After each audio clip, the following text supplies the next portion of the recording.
¿Cómo te va, Gustavo? Bien, pero vos sabés que afortunadamente te siguen y siguen al noticiero cada día mucha gente porque me comentan, me escriben, hasta te decía, con lo que vimos el miércoles pasado, el Gaucho Rivero y la cuestión de Malvinas, hasta me mandaron algunos datos, pero incluso alguien me dijo, mira, te compré un libro que te va a interesar porque hay algunos datos que te van a gustar, te van a interesar. ¿Sobre la temática? Sobre el Gaucho Rivero en Malvinas. Sobre Malvinas en realidad, y donde aparece el Gaucho Rivero en la situación que se da de que en realidad no es que solamente se quedó, sino que se queda porque no lo traen de regreso. Los argentinos, cuando abandona el Pinedo que habían mandado en aquella época a enfrentar a los ingleses, y dice, bueno, no tengo con mi goleta para enfrentarlos, me vuelvo, y le dicen, llévenselo, y después dicen, no, que Rivero y sus gauchos se queden, porque son los únicos que saben llevar adelante la caza de zorros y lobos marinos aquí en Malvinas. Aparte que el zorro patagónico es una especie extinta en Malvinas a partir de la llegada de los humanos a colonizar las islas. Mirá vos. El zorro malvinero. Si hablamos de extinción, si hablamos de evolución. Darwin. Claro, de eso vamos a hablar. Te había dicho, vamos a traer algunos datos interesantes de Malvinas que por ahí no conocemos. De hecho, en Malvinas, en el siglo XIX, ya hubo argentinos enterrados en suelo malvinense. Gente que ha ido a trabajar. Entre ellos un entrerriano. Pero te voy a contar rápidamente. Manuel Coronel fue uno. Llegó con Bernet en una de las idas de Bernet allá en el año 1826. Participó de la revuelta del Gaucho Rivero. Después fue medio mediador con los ingleses. Algunos dicen que medio se puso del otro lado del Gaucho Rivero. Ajá. Pero ¿se sabe de dónde era? De Santa Fe. Ajá. Estuvo casada con una negra, esclava de los que llevó desde Carmen de Patagones Bernet en el año 27-28 que comentábamos el miércoles pasado. Ajá. En una expedición que llevó afros, esclavos, a trabajar en Malvinas, a su explotación. Hasta tuvo un hijo y está enterrado en Puerto Luis, que era el principal puerto en aquel momento de Malvinas, desde 1841. También está un correntino, José María Argüello, que está enterrado en Darwin, donde está el cementerio de nuestros soldados caídos en la guerra de Malvinas. Bueno, ahí había un enterratorio también, donde antes de este cementerio estuvo José María Argüello, un correntino enterrado desde 1867. Y en Puerto Argentino, Stanley, como le llaman los ingleses, está Fermín Escalante, santafesino, que habría muerto en 1871 a los 82 años de edad, Félix García, patagónico, y el último de estos, y por eso te lo dejé para lo último, Celestino Zapata, entrerriano, un apellido muy ligado a Entre Ríos, Bartolomé Zapata, claro, caudillo de Gualeguay, que participó en la reconquista de Concepción, por ejemplo, llevaba el mismo apellido. Hoy lleva un barrio. Un barrio en Concepción. Pero de Celestino Zapata, que no sabemos más que esto, que era entrerriano, pero sí que llegó a Malvinas en 1855 con esposa e hijos, muere de desnutrición, y cuando lo entierran en su nota de función dice que la única posesión que tenía, de tanta pobreza que llevaba encima, dirían algunos, la única posesión que tenía era su poncho. Y con eso lo entierran en suelo malvinense en 1855 a este entrerriano. Curiosidades de Malvinas. Y lo otro que te iba a traer, que me pareció muy interesante, lo de Darwin.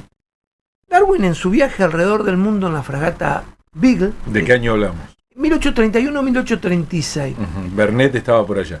Sí. Estaba, después la toman los ingleses y la ocupan, ocupación que continúan hasta el día de hoy.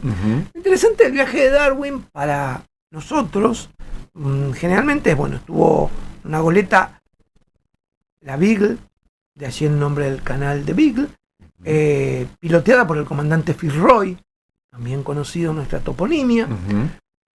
Y ahí es donde él termina de cerrar, entre tantas cosas de observación, lo que es lo que conocemos nosotros como la teoría de Darwin o la evolución de las especies, o el nombre que querramos darlo. En realidad, recorriendo y mapeando, porque él prestó servicios para la corona durante 5 años. No es que era solo un naturalista, sino que incluso iba en una goleta que tenía tripulación que eran miembros de la Armada Inglesa y hasta un dibujante, Conrad Martens, porque como no había fotos, claro, él se encargaba de dibujar cada lugar y mapear para los ingleses. claro. De hecho, en Malvinas llega cuando todavía flameaba la bandera argentina, cuando el gaucho Rivero, en 1833, y pinta 2 dibujos. En uno se ve un mástil con una bandera que no le pone más que las franjas nuestras, las franjas de lo que sería la bandera argentina, porque era un dibujo en blanco y negro. O sea, y en el segundo, 2 líneas horizontales, digamos. que marcaban que era la presencia argentina. Claro, en el tres segundo, bandas. Tres van bandas. retado y aparece el mástil sin bandera. Hasta esa polémica hay con el dibujo de Conrad Marten, este dibujante. Mirá vos. Y Darwin 2 veces va a estar en Malvinas, en 1833 y en 1834. De hecho, detalla sobre el lobo malvinense, como se lo conoce, que está extinto a partir de la presencia humana. Es un animal extinto en el siglo XIX por la presencia humana. Por la caza. Sí, por la caza furibunda que se hizo sobre ellos. Y cuento 2 cositas de del paso de Darwin. Alguna la comenté rápidamente la semana pasada. Va a salir de excursión, porque era lo que hacía, de excursión, a conocer el suelo, la geografía, claro, los animales, claro, hacer estudio, lo que era digamos. Su estudio, ¿no? Sí. Y se sale con 2 gauchos, Santiago López y Manuel Coronel, con 6 caballos, 2 gauchos, el tiempo tempestuoso y frío, granizada de vez en cuando, vegetación escasa y débil de unos pocos matorrales, muy pequeños, suelo turboso y blando. Todo esto lo cuenta Darwin en su diario. Dice: en los valles se veían algunos puntos con pequeñas bandadas de gansos salvajes. Y cuenta que Santiago de inmediato escogió una vaca gorda que vio y salió a cazarla con sus boleadoras. Le tira las boleadoras, no le pegó, siguió corriéndola, tiró el sombrero sobre las boleadoras para que sepan dónde estaba, para que alguien las recupere, y lo persigue al animal hasta que lo enrosca con su lazo y la atrapa y la va a matar, cortándole el tendón principal de la pata trasera para que caiga, y después con su cuchillo en la parte superior de la espina dorsal de la vaca, que cae fulminada como por un rayo. Dice. Eso cuenta en Darwin escritos textual, Darwin. Ajá. Textual. Y en Malvinas, todo en Malvinas. Sí, en Malvinas. Dice, corta algunos pedazos de carne con la piel, pero sin hueso, en suficiente cantidad para nuestra expedición. Después dice, nos dirigimos al punto que habíamos escogido para pernoctar y cenamos carne con cuero. O sea, carne asada con piel. Sobre las brasas hace un gran pedazo circular de la espalda, de forma que la piel quede expuesta directamente al fuego y haga las veces de sartén. Con lo cual consigue que no se pierda ni una gota del jugo. Asado con cuero. Claro, eso iba a decir. Estaba contando un asado. Párrafos después. Sin duda, la carne con cuero, dice, si hubiera estado aquí algún concejal, dice él, pero sería alguna persona de la elite de Londres, ¿no? Dice, pronto esta carne y esta forma de comerla se hubiesen hecho famosas en Londres. Eso lo dice en 1830. 33, 34, Darwin, que estuvo 2 veces en Malvinas y que estuvo también en nuestro continente, en el territorio actual de la Argentina. La fragata Big lo deja en Carmen de Patagones y de ahí cabalga hasta el cruce con el río Colorado para encontrarse con Juan Manuel de Rosas, 1833-34, que estaba entre el interregno de su primera y segunda gobernación en Buenos Aires. Él gobierna del 1829 a 1832 y después regresa en 1835 ya con las facultades extraordinarias y va a continuar hasta la batalla de Caseros, la derrota con Urquiza, todo esto que conocemos un poco más por acá.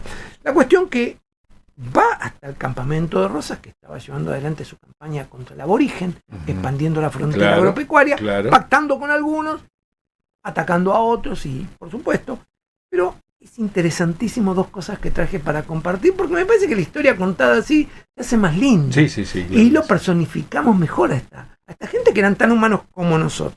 Dice, seguramente los soldados... ¿Eso lo escribe Darwin? Darwin, en su diario de viajes. De ningún otro ejército han tenido tal apariencia de bandidos y villanos cuando cuenta está hablando de la tropa de Rosas. En 1835, que era la más ordenada, prolija y militarizada de toda la Argentina. Los trata de bandidos y villanos. Tiene semblante de bandidos y villanos. Eran todos mestizos, indiados, qué sé yo. Y habría que ver con qué uniforme andaban también. Los de Rosas tenían básicamente uniforme, porque Rosas los había uniformado desde la época de los Colorados del Monte, con chiripá y chaqueta roja, y algunos ya con bombacha, imagino, de gaucho. Pero estaban uniformados, eran la élite de lo que podrían ser las tropas de nuestro país. De hecho, cuando hablan de los entrerrianos panza verde, es porque en las primeras épocas con Ramírez y demás, cuando iban en batalla o iban a atacar a alguien y generalmente se deslizaban por el suelo, como muchos iban con suerte en pata, en panza y en chiripá, le quedaba verde el cuero. Y de hecho, ya que vos decís, en un desfile que hay siendo Urquiza presidente en la capital entonces de la Confederación, en Paraná, 1855, 56, no recuerdo la fecha, un viajero inglés cuenta en su diario de viaje por la Confederación Argentina que el desfile de las tropas del ejército incipiente nacional, ¿no? Con Urquiza. Dice, triste espectáculo el que mis ojos vieron. Y él lo dice claramente, no vi dos soldados vestidos igual. Claro. Así que lo de Rosas era una excepción. Así que entonces Darwin cuando ve a los soldados rosistas dice, tienen todos un semblante de salvajes. Villanos y bandoleros. Pero no solamente acaba ahí, lo conoce a Rosas. Comparte con Rosas, se queda en el campamento, come con Rosas y le dice, y ya con esto termino, que Rosas queda deslumbrado, él queda fascinado con Rosas, lo pone en varios lugares. Dice, un hombre de carácter extraordinario, que ejerce una notable influencia en este país, al que probablemente terminará gobernando. Tiene una popularidad sin límites entre su tropa y quienes lo siguen. Y después termina diciendo que seguramente lo gobernará con un poder despótico, pero queda fascinado con la personalidad y el carisma de Juan Manuel de Rosas, con quien comparte, y dice algo así como que le llama la atención, el tan inglés, alguien que conduce un ejército, el máximo general, y dice, duerme con la tropa en catre de campaña como ellos, se levanta al alba como ellos y se queda hasta última hora guitarreando como ellos, y come, y eso le llama profundamente la atención, misma comida con su tropa. Claro. Así que eso era un poco la historia que tenía para compartirte y compartir hoy. Sé que a vos estas cosas te gustan, pero claro que sí, claro que sí. Es una manera de contar la historia de otra manera. Me parece bien. Y de conocer detalles, porque uno dice Darwin. Claro. Darwin fue la persona más... Darwin se vio con Rosas. No solamente eso, cuando uno piensa en Darwin, te lo voy a decir en términos sencillos, fue la persona más importante del siglo XIX en el mundo científico, intelectual. De hecho, a ver, Carlos Marx, cuando hace El Capital, ¿a quién le pide que le haga el prólogo?